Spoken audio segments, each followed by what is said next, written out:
अपनी बात कहें।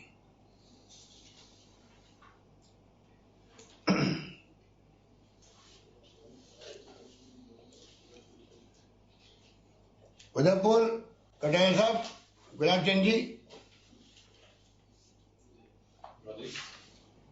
कटारिया साहब जयपुर में बैठे हैं सर। जयपुर में है वो। जयपुर में है जी की बातें वो सुन रहे होंगे जी। सुन रहे होंगे, वो जुड़े हुए हैं सब। दिखे भी थे, दिखे थे सर, दिखे थे। गुलाब चंद कटारिया साहब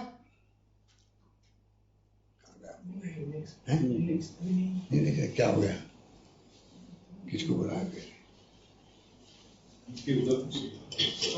सभी एमएलए उदयपुर के राजसमंद से किरण माहेश्वरी बोल रही हूँ। उदयपुर में हूँ अभी।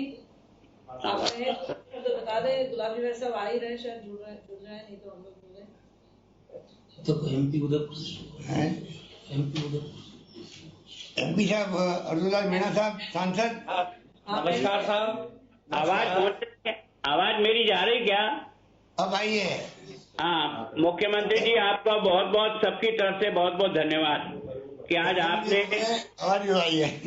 आप सब लोगों ने हमको आज बुला करके जो एक नई परिपाटी और अच्छी परिपाटी प्रारंभ की, उसके लिए मैं सबकी तरफ से आपका बहुत बहुत स्वागत करता हूँ। मेरे कुछ बिंदु हैं जो मैं आपको ध्यान में लाना चाहता हूँ। हमने प्रवासी राजस्थानी को लाने के लिए समय समय पर जिस प्रकार की स्टैंड दिए और जिस प्रकार का ऑनलाइन रजिस्ट्रेशन कराया, लेकिन समय समय पर इसमें जो बदलाव किया उसके कारण से लोगों को कई प्रकार की परेशानियां बढ़ रही है। इसके बारे में हमको फिर से सोचना चाहिए कि जो अधिकृत कागज लेकर के बॉर्डर तक आ गए, उन लोगों को भी 12-12, 14-14 घंटे तक वहां इंतजार करना पड़ रहा है। अभी तक भी मेरे ट्राइबल क्षेत्र में हजारों लोग पैदल चल करके आज भी आ रहे हैं। मैं सोचता हूँ जो भी कलेक्टर है वो अपने एरिया में पैदल चलने वाले लोगों को कहीं तो भी गाड़ी में बिठा करके अगले स्टेशन पर अगर छोड़ने का संभव हो सकता है तो निश्चित रूप से प्रयत्न करें। और ये जो पैदल चल रहे हैं इन लोगों को पिछले 5 दिन से भोजन और पानी जिस प्रकार की व्यवस्था होनी चाहिए थी वो ठीक प्रकार से नहीं हो पा रही, इसको देखना चाहिए। एक ये जो बीपीएल को तो सब प्रकार की सुविधा मिल रही है, आप एपीएल और बाकी लोगों को भी देने की बात तो जरूर कह रहे हैं, लेकिन जो किट बना करके आपने रख रखे हैं उनका डिस्ट्रीब्यूशन प्रॉपर नहीं होने के कारण से कई जरूरतमंदों को इस बारे में नहीं पहुंच पा रहा। इसको आपको देखना चाहिए। मेरा एक बहुत विनम्र प्रार्थना आपसे, ये जितने भी आपने क्वारंटाइन जो क्वारंटाइन बीमार हैं उनको जो रख रखे स्थान हैं, कृपा करके आप जाकर के एक बार उनका किसी को भेज करके निरीक्षण कर लीजिए। सच में आपको लगेगा कि वहां केवल रेजिडेंट और आपका नर्सिंग स्टाफ ही जा रहा है। जितने भी बड़े डॉक्टर हैं ये नहीं के बराबर जाते हैं।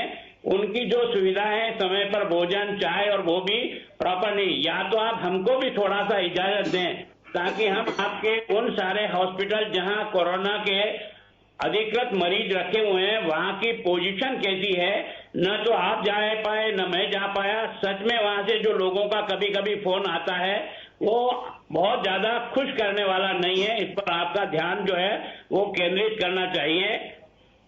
मैं सोचता हूं कि ये जो हम बार बार जो आग्रह और दुराग्रह कर रहे हैं कि केंद्र ने कुछ नहीं दिया, केंद्र ने कुछ नहीं दिया, कृपा करके इसको बंद करके या तो इसके बारे में जो कुछ जहां चर्चा करनी वहां चलिए। पब्लिकली जिस प्रकार से आपके मंत्री स्टेटमेंट देते हैं तो हमारा भी दिल जो है ना उसके खिलाफ बात करने का तैयार हो जाता है। मैं सोचता हूँ एक सब बहस में नहीं पड़े।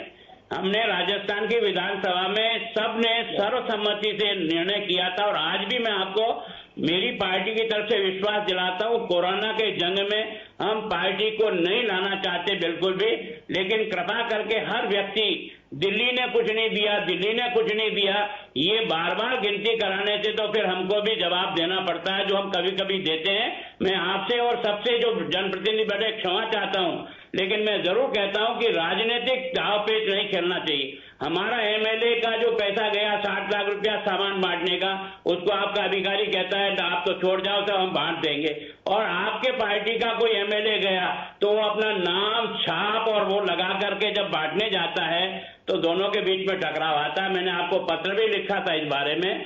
मैं सोचता हूँ इस बारे में हमको बहुत गहराई से सोचना चाहिए, और विशेष करके जो मेडिकल की बाकी इंस्टीट्यूशन है, सारा ध्यान कोरोना पर तो जरूर है, लेकिन जो बाकी अपने हॉस्पिटल हैं वो बिल्कुल डंप हो गए हैं।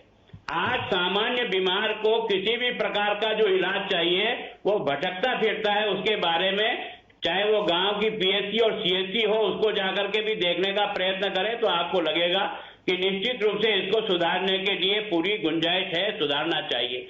एक दूसरा, कम से कम मेरे इस ट्राइबल एरिया में जो बाहर से मजदूर आ गया है, इसको 100% जिसको फिजिकली ठीक है मेडिकली टेस्ट करने के बाद नरेगा से जोड़ दीजिए, नहीं तो इस क्षेत्र में भुखमरी की स्थिति बनेगी तो कभी भी आपको और हमारे लिए एक दुविधा का कारण बन सकेगा। इसको जरूर देखना चाहिए। मैं सोचता हूं कि विशेष करके ये जो डॉक्टर या पुलिस और जो इन पर जो हमले हो रहे हैं, इनमें कोई संगीन केस बना करके केस को लोगों को दिखे जिस लायक के एक्शन अगर होगा तो जाकर के लोगों के मन में आएगा। आज जो काम कर रहे हैं उनकी सिक्योरिटी आपके और मेरे के लिए सबसे पहली प्राथमिकता है। मैं ये आपसे विनम्र प्रार्थना कर रहा हूं। मैं एक बार फिर आपको विश्वास दिलाता हूं, विषय तो कई कहने जो मेरे साथी कहेंगे, लेकिन मैं विनम्रता से ये जो अपना और दिल्ली का पैसा नहीं मिला, ये नहीं हुआ, कुछ नहीं मिला, रोज डिमांड खड़ी करना, मैं सोचता हूं मैंने जो कहा था कि 17,000 करोड़ रुपया 230 करोड़ रुपया मिला है, आपने, मैंने बार बार कहा है, आपने अपने इस राजस्थान के इन योजनाओं को जो आपकी और केंद्र की मिली हुई उसको छोड़कर किस किस योजना में ये जो 2500 रुपया आप जो कह रहे हैं ना, ईमानदारी से ये सारे जनप्रतिनिधि बैठे हैं, अपनी अपनी विधानसभा की सूची इनको कल की तारीख में आप दे दें। ये 2500 रुपया हमने इस जगह इस व्यक्ति को बांट दिया है तो हमको बहुत संतोष मिलेगा। केवल कहने के लिए कह रहे हैं, हमारा धरती पर चीज नहीं उतर रही है। आप रोज जो बोलते हैं, रोज जो आप विषय करते हैं, बहुत खुश होते हैं कि मुख्यमंत्री इतने एक्टिव होकर हर चीज को समझने का प्रयास कर रहे हैं, लेकिन सच में नीचे के जो अधिकारी हैं उसको ठीक प्रकार से नीचे नहीं पहुंचा पा रहे। इसलिए जो हमको मन को संतोष मिलना चाहिए वो नहीं मिला। मैंने अगर कोई गलत बात की तो माफी चाहता हूं। फिर मैं आपको कह रहा हूं, मैं और मेरी पार्टी 24 घंटे इस कोरोना की महामारी में आपका साथ खड़ी है, खड़ी रहेगी, लेकिन ये आपस में टकराव वाली स्थिति नहीं लाए तो ज्यादा अच्छा हो।